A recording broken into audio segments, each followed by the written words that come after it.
กินแล้วหมดเลยเออเอ้ยขึ้นมานี่เด้อพี่น้องอันสกัดจากผักหลายชนิดเด้อพี่น้องใส่เฉพาะลงซะส่วนตัวก็เนาะมื้อนี้เฮาก็มารีวิวคอต้า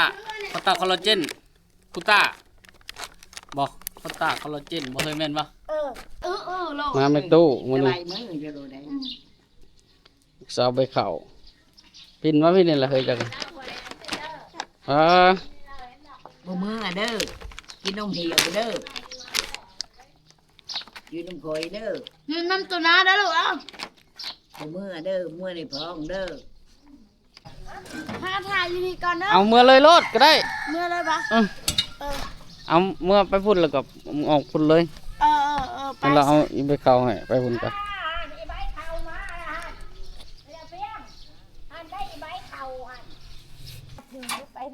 คอยปังแม่เอาแม่ไปตังเลยคือไปเอาแม่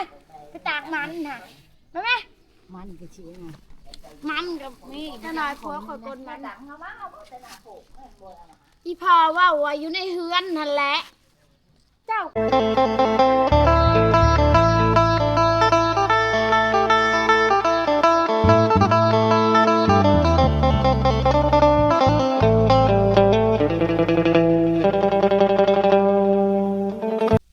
พี่น้องกลับสุขสบายดีตอนเช้าๆเด้อตื่นขึ้นมาสาวพรสีดังไพ่หนึ่งเข่าโอ้ยมาลินทอจับทอไปบ่ได้แล้วก็ให้ต้องไม่ลูกอันนี้ฮะให้กันพี่ยังบ่ฮะให้กันยังมื้อนี่ฮะหายแล้วขี้ดื้อนะลูกเอ้าไม่กระดาบนี่ลักขี้ดื้อเอาคือตัวนี้จำนะใช่ไปดูนั่นลูกนะมันนี่พออีกกินกว่าลูกนะลูกแกะไว้ให้ลูกได้แม่จะแกะให้กินบ่สิกลมันเด้อพี่น้องเด้อสิเริ่มกลมันเลยเบิ่งว่าแม่กี่คนรอดอยู่บ่ยังบริกลกับเจ็บหลังเจ็บแอวเลยเห็นบ่ยังบริกลกับเจ็บหลังเจ็บแอวอีแม่ยังว่ากลมันเจ็บหลังแกไม่ทนาปีนี้เราบ่อยก้นผัวเราบ่ได้ปลูกไว้ให้แม่จะได้บริปลูกบ่บ่ปลูกเพราะว่าบ่ปลูก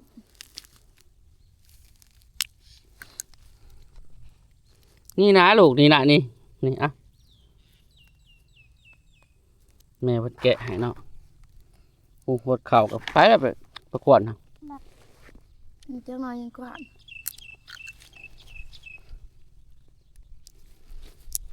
เบิ่งนั้นไม่แต่สะอาดนี่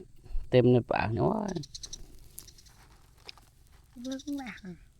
ของกินลูกเจ้าแม่กับลูกออกมานั่งพิงแดดพี่น้องเอ้ยมันหนาวแต่ว่า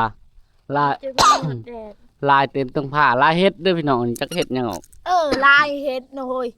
เฮ็ดจังวะเฮ็ดบดเฮ้ย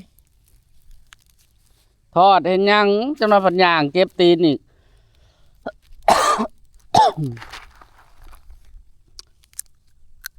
อยากกินในหมกมองกูเคยในมือกูเคยมันชุกหรือบ่ย่างบ่ชุกแล้วจะขี้แล้วจะนอนทรายจะกินดูไปได้นี่ยันไปเข้าเก็บบ่แม็กกำลังดัดแปลงอันแนวตัดอันน่ะเนาะแนวตัดอันแนวปั่นมันนะเอายังดัดก็คือเอาเครื่องตัดหญ้าอะไรพี่น้องมาใส่กระโหลกแล้วก็เห็ดที่ครอบแล้วก็ซื้อใบตัดแบบยาวมาเนาะเลยกระโหลกมาครอบแล้วเขาสิติดจักรแล้วก็ปอนมันลงไปแบบบ่ต้องซื้อแนวอันนั้นเนาะบ่ต้องซื้อแนวบด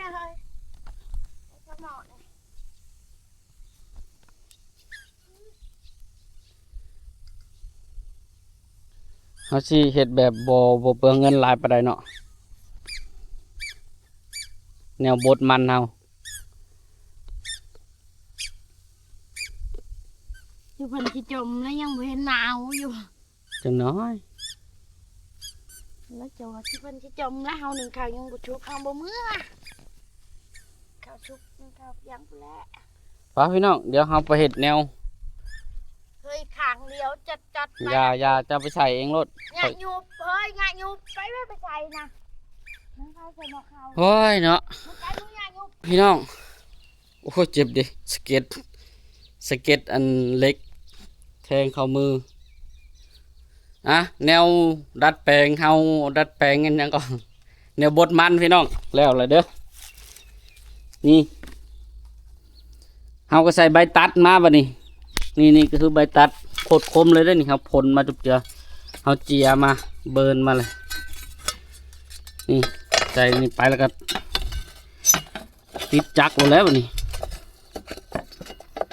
ติดจักรแล้วก็ปอนมันลงหมดแล้วบัดนี้พี่น้องเอ้ย ชิได้ เป็นหยังก็ปุดแล้ว นี่ นี่ เลยไปหาดึงหาเบิ่งละหาสั่ง นี่มันตัดปุดแล้วได้นี่ฮะ หูแหละไปปุ๊บเลยเนาะ ไป ถือเอาเมื่อได้เลยก่อนกันเด้อ ไปพี่น้องเดี๋ยวเรามาหับเอาไปเท่ากันเนาะมาเสียเมียจ้างอันเขาไปเท่าเสียหญ้าแถวนี้เนาะแถวเดินนี่เดี๋ยวเราก็สิมาเอาเมื่อบ่ลูกเจ้ากะฮะเมื่อบ่ เมื่อบ่ได้ เจ้าเมื่อบ่ฮะเมื่อกับเมื่อไปพี่น้องก่อนเฮาสิเมื่อเฮาก็กินข้าวกันเด้อพี่น้องเอ้ยให้สะพอนตำหน่อไม้ก่อนเนาะชุบหน่อไม้ก่อนพี่น้องก่อนเฮาสิเมื่อกินข้าวก่อนบ่ไหวได้อยากกินข้าวเลย ปลาหมอกใหม่ผู้เดียวจะ2ห่อป่ะเฮ้ยหมด กำมักกินแกงหน่อไม้ว่าหม้อหน่อไม้ว่าอยู่ถ้าก็เฮ็ดชิปเช้าอันแล้วเฮ็ดแล้วมันกินบ่ได้กินแล้วมันหนึ่งท้องจักมันเป็นน้ำหยัง เจ้าน่ะ1เขาเบื่อกับบ่สุกปีเพราะมันบ่ยืง บ่แม่เฮ็ดอันหม้อหน่อไม้พี่น้องมื้อน่ะพลาดกินแล้วหากแตกหากแตนเนาะเป็นนั่นใส่อันละลายบ่จัก ใส่เพียงใส่ว่าจะให้ ค่อยใส่ลายอีหลีได้ลายอีหลี ลายหน่อยก็บ่เกี่ยวเจ้าหนึงก็เบื่อผู้บ่สุก ข้าว ใส่หัว พี่น้องกินข้าวก็ได้จะเลยจะสิมื้อทำไม่เท่าปะ ใส่หัวจังไข่ ตอนนี้เฮาก็กำลังมื้อ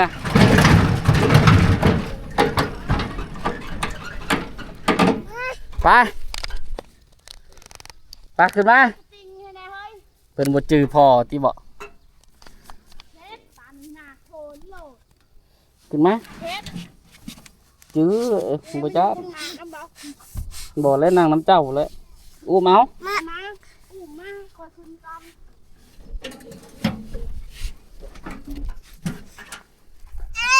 เมื่อเอาไม่เฒ่าเด้อพี่น้องไป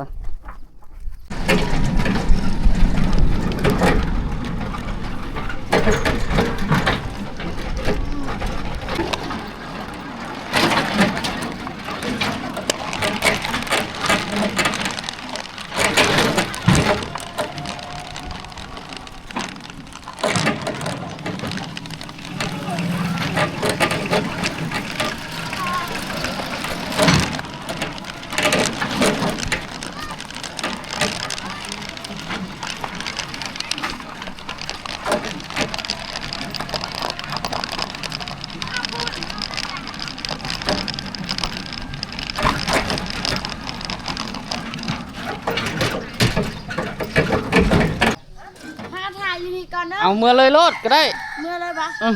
เออ เอาเมื่อไปพุ่นแล้วก็ออกพุ่นเลย ไป แล้วเราเอาอีไปเข้าให้ไปพุ่นกัน อีใบเข่ามาเดี๋ยวเพียงอันได้อีใบเข่าอัน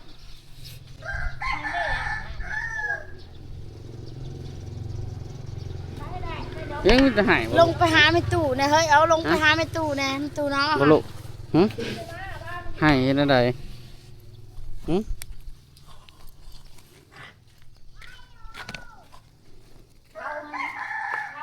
เขื่องอะไร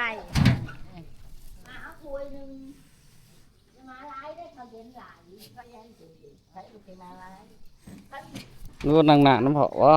หึจะบ่หายบ่มึง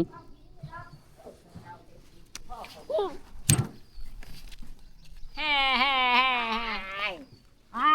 ยว้ายว้าย สิได้แนวถึงไปนอนคอยปังแม่เอาแม่ไปตังเลยคือไปเอาแม่ไปตากมันน่ะแม่ มันก็เชี่ยง มันกับนี่ถ้าน้อยพัวคอยกนมันอีพอว่าว่าอยู่ในเฮือนนั่นแหละเจ้าก็บ่เอาลำมันลำบอลโหลด ละมันละหมอนไม่เฉย ในเฮือนเจ้าเนี่ย ละมันเห็ดเพียง กูจะเอาไปแกง มันบ่มีบ้านบ่มีข่อย มันจะแกงใส่หอยมันใส่หอยมา ค้ำเนาก็เอามาให้ลูกให้หลาน อ่า เว้ยนอลูก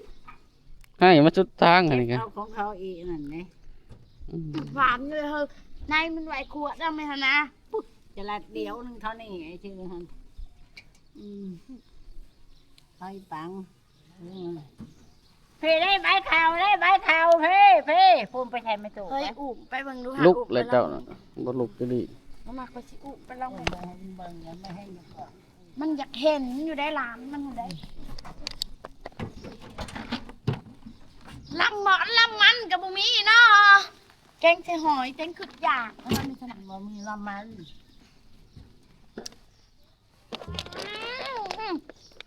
นี่ ส่งเรียงหลายบ่ คอลลาเจนมารีวิวกินมาพี่เด้อเจ้ากะย่านเพียงเลยนี่ นี่ตัวน้าได้นี่ตัวน้าได้ บ่มือเด้อยืมคอยเด้อ แม่ตัวน้าเสียไหวแล้วไป แม่ มื้อนี้ลูกสาว จับได้เด้อว่ามาหาแม่ตู้เด้อมื้อนี้ จับ มันบ่ให้จับตัวได้เด้อแม่เขาบ่ให้จับแล้ว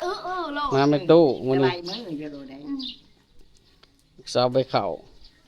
ปินมาพี่นี่ล่ะเฮ้ยจักอ่า บ่มือเด้อกินนมเหี่ยวเด้อยืนนมคอยเด้อ นี่น้ำตัวน้าได้อลูกเอ้า บ่มือเด้อมือในพองเด้อไปยังไงใช้ ก็ไปหาพี่พออยู่โคถามแพทย์ตัง ไปสิ ของรีวิวเอามารีวิว ที่ได้ขนม บ่เป็นขนม บ่ของรีวิว สินค้ารีวิว มาถ่ายรีวิวให้เขา บ่มือเด้อกินนมเหี่ยวเด้อนี่น่ะบอกฟองมือในพองเด้ออยู่นำก่อน เฮ้ยเอามือก่อนไปมันสิหายเลยบ่ เลี้ยงป ไป ลาแดง กูเมื่อละแน่มือตา ไปข่าวบ่เมื่อกัน แม่ นะ แม่ ให้เด้อเฮ้ย มือกันยาลูกเป็นแม่เด้อเด้อแม่บ่ได้มือเอ้าต้องมือผู้เดียวเลย บ่เมื่ออีหล่ะบ่เมื่อกะยา มาปะไปเขานำแม่ตู้เด้อมื้อนี้เด้อ ป้าไว้ให้ ผมบอกกับแม่สิไปกดมัน อยู่เด้อ ไปกดมันบ่เฮาหึ กดมันเด้อแม่ไปกดมันอยืนตัวน้าเด้อบายบายไว้ นี่มือป้าได้บัดนี้ บายบายไว้ แรกบ่ได้มือว่าได้เอ้าอยู่ในไม่ตู้เด้อ ยืนตัวน้าเด้อ ไปพี่น้องเฮาก็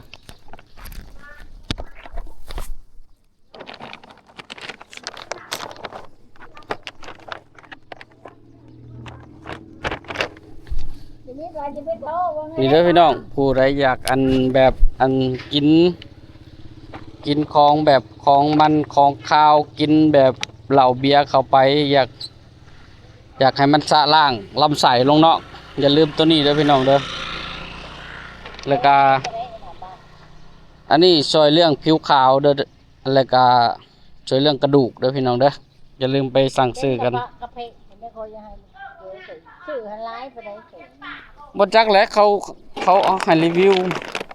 มือไปบุญธาตุเด้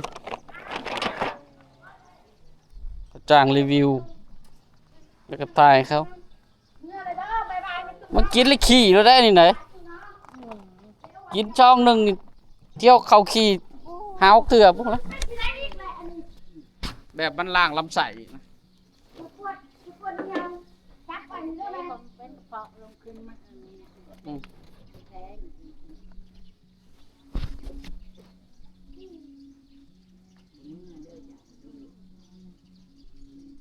เปาะว่ะ ไปหายก่อนลงอะไร ประตูจะจับมันหนัก เอาเลยลืมเนาะกล้องตัวนี้ถ่ายพี่น้องไปเดี๋ยวไปทางไหนไปพี่น้อง ขี่ม้า เดี๋ยวไปเฮือนหลังนั่นอีกก่อนเนาะไปรีวิวก่อนซิดก็ได้ไม่มีเงินชดจึงได้ให้เพิ่นมาเวลาจะให้เฉาะตายเพียงไม่นานในขานี่มาลูกอยากบ่ แต่ว่ามันกินน่ะได้พากันไปเห็ดเพียงเดินเชื่อหยาเวลาจะสิจ่ายเด้อเอ็นผีเพียงโอ้ยใครจะตามเลย มาหนองสะเนาะพี่น้องเนาะมาหนองสะ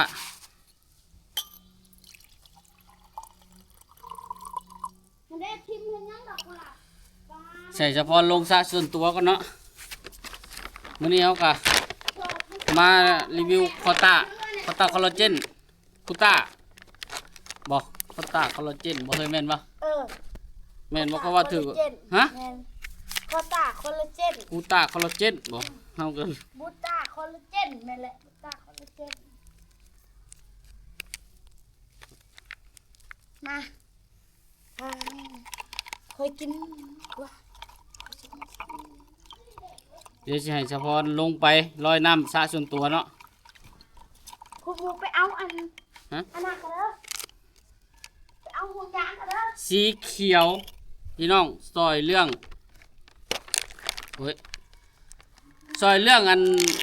เอากินเหล้ากินเบียร์กินของมันๆคาวๆแบบลงไปติดในลำศอกลำไส้เนาะพี่น้อง จ้าง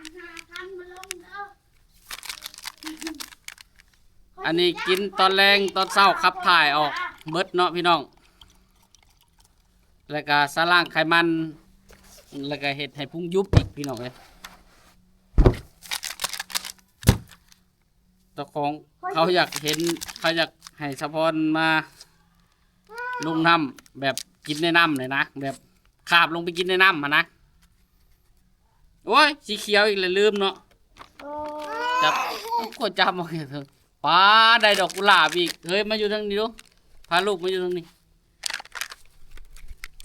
ส่วนสีม่วงเด้อพี่น้องจะช่วยเรื่องกระดูกเด้อจะช่วยเรื่องกระดูกแบบว่า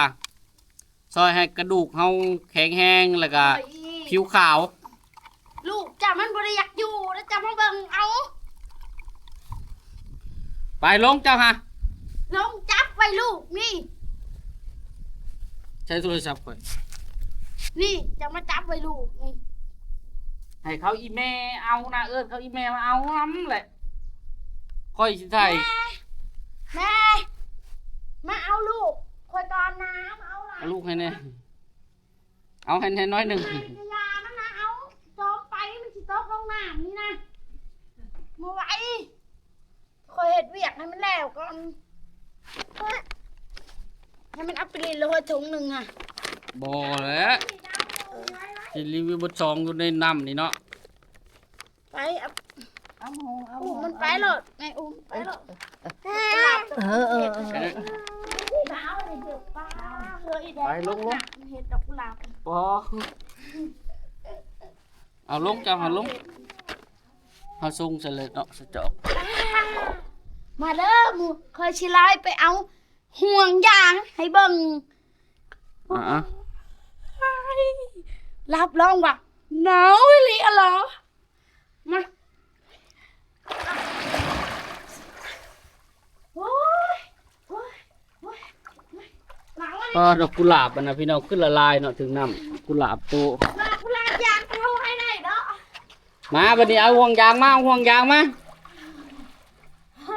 เจ้าน่ะมานำมายืนดูพี่ จะไปน้องเลยหาอะไร เดี๋ยวในสระว่ายน้ำนี่แช่เฉพาะถ่ายผู้เดียวเด้อพี่น้องเพราะว่าบ่แม็กบ่ได้ลงน้ำเพราะว่ามันเปียก หาไม่จะ คุณตาคอลลาเจนบ่คณะฟังบ่ปิดโอ้ยอย่าดีดไหมน้ำมันพุ่งขึ้นมาใส่อันนี้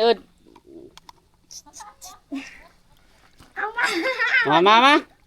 ย่างเข้ามาเจ้าหาพอแล้ว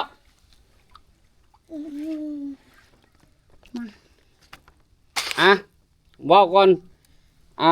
แบบนี้เด้อสบายดีพี่น้องมื้อนี้เฮาก็มาอยู่ณสระน้ำส่วนตัวของสะพรเด้อแล้วก็นี่แล้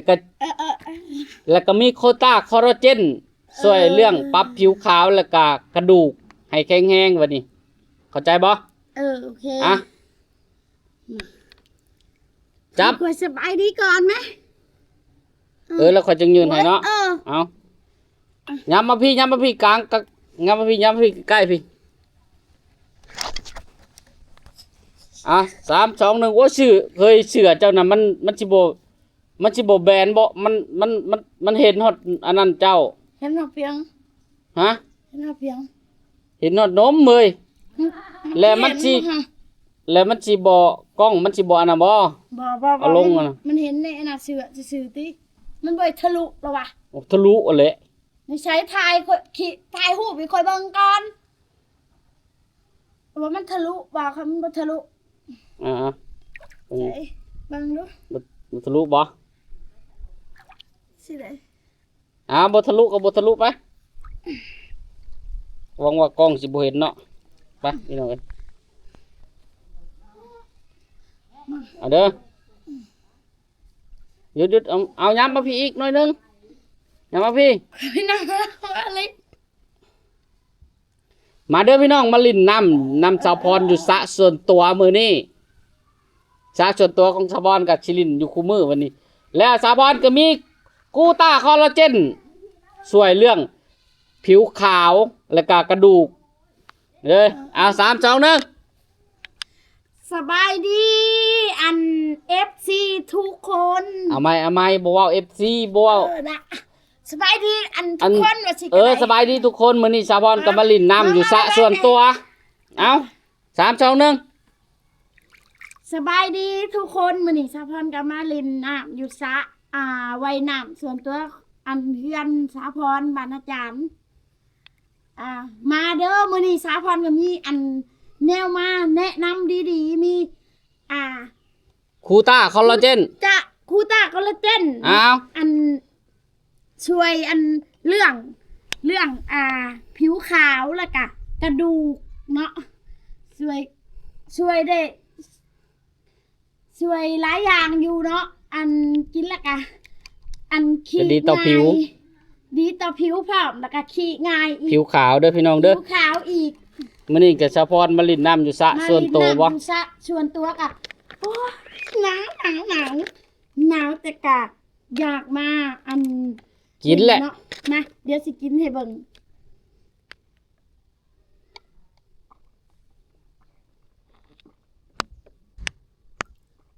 กินง่ายอีกแล้วก็แซ่บพ่อ ซองศพอัน นี่ศพจะเป็น ศพจะเป็นสีม่วง เด้อจะเป็นสีม่วงเด้อนี่กินแบบกินดีกินง่ายๆเลย ชงน้ำเย็นเนาะ ช่องน้ำเย็นกินเลยแบบเช้า โอเค สาพรก็ยังกิน ปกติสาพรบ่มักกินหยังเด้แต่อันนี้แซ่บพอแล้วคุยหนาวเลย เอายังสีเขียวมางั้นสีเขียวอีกแล้วป่ะนี่ คอลลาเจนอันนี้ ใช่หมดโหลดเฮ้ยตัวจัดจ้ะฮะสีเขียว ตัวสิบ่เที่ยวขี่ตลอดบ่ ยาเที่ยวขี้อดเอา ล้างลำไส้ได้พี่น้องเอ้ย เพื่อขนาดมันน่าดอกกุหลาบดิหลายคนเห็นบ่ดอกกุหลาบเป็นหยังถึงน้ำแหละมันโมเมนต์อื่นเด้อดอกกุหลาบถึงน้ำแล้วก็ละลายเบิ่งเลยดอกกุหลาบอันยางเนาะเฮ้ยโมเมนต์ยางเนาะนี่เขาเอาเพียงเห็ดอันนี้ บ่จักแหละ ถึงน้ำแล้วบัดละลายเป็นแบบ เจี้ย เจี้ย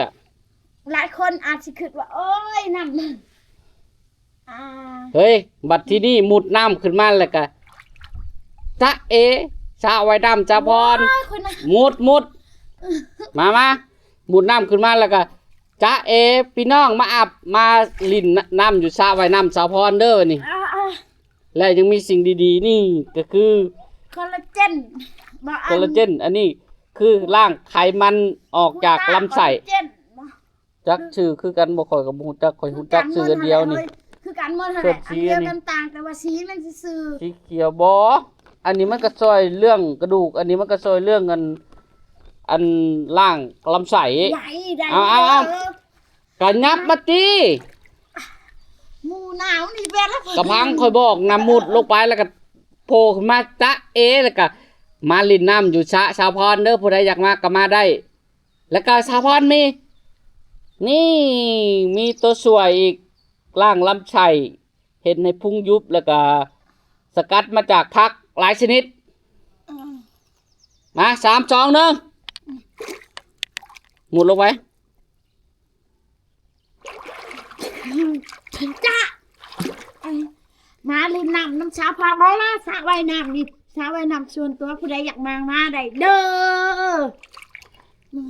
แล้วก็สาวพรมีแนวมาแนะนำดีนี่กินง่ายอีก คอลลาเจน แล้วก็กินง่ายคอลลาเจนกินง่ายอีกแล้วก็บ่ ซอยเรื่อง บ่ข้าวบ่พิชังเด้อซอยเรื่องล่างลำไส้ ล้างลำไส้กินเลยกะสิคีเพื่อล้าง ผู้ใดที่ ลำไส้ กินเหล้ากินเบียร์กินมันเนาะ ผู้ใดกินเหล้ากินเบียร์นี่ตอบโจทย์ได้ดีเลย เพราะว่าล่างลำไส้ ล้างลำไส้แล้วก็สิบ่ขาวบ่ขาวเนาะ ทรงน้ำเย็นเด้อ ชงน้ำเย็นแล้วก็เคียดแบบว่าแซ่บ อ่ะ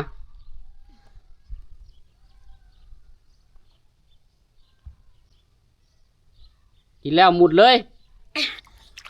เอ้ย อ่ะขึ้นมา นี่เด้อพี่น้อง กันที่อาบน้ำใหม่นี่ อันสกัดจากผักหลายชนิดเด้อพี่น้องเอ้ยอันนี้จะเป็นล่างลำไส้กินตอนแรงตื่นเช้ามาออกเบิดเพียงกับพี่น้อง